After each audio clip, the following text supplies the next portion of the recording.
Sasagutin ko lang yung tanong ni ma'am. Paano malaman na pinasok na ni Algo ang iyong account? Malaman mong pinasok na ni Algo ang iyong account kapag marami na nagre-react, nag-share sa inyong mga video. At padami na ng padami ang mga nagpapalo sa inyo. Yung susunod-sunod na pagpalo sa inyo. Base po ito sa aking experience.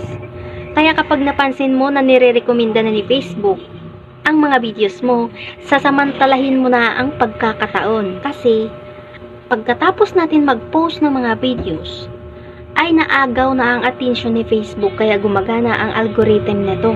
At kapag marami na nag-share, nag-react, nag-comment, ibig sabihin, marami na rin ang nanunood. Marami na ang nag-click sa iyong mga videos kaya nagtitrending ito.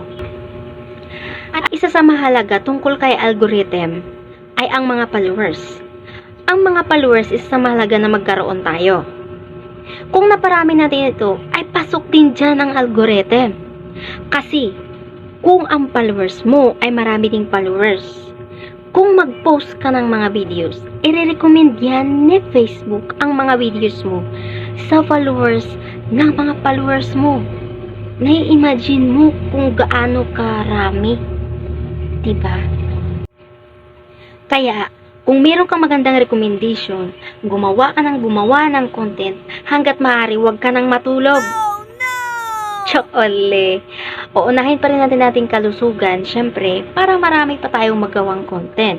Yun na nga, kapag ka magandang iyong recommendation, wala kang sasayangin na pagkakataon. Kasi nga, nire-recommend ni Facebook ang ating mga videos sa lahat ng users ng Facebook.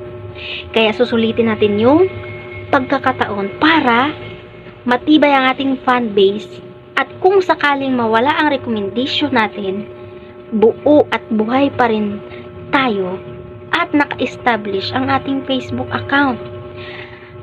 At kung sakaling mawala ang ating recommendation, isa pa, gumawa pa rin tayo ng gumawa ng content at kung magustuhan ito ng mga viewers o manonood. Hindi na natin kailangan si algorithm. Ang tao na ang maghahanap sa'yo at manonood ng mga videos mo. Nagets nyo ba ako, guys?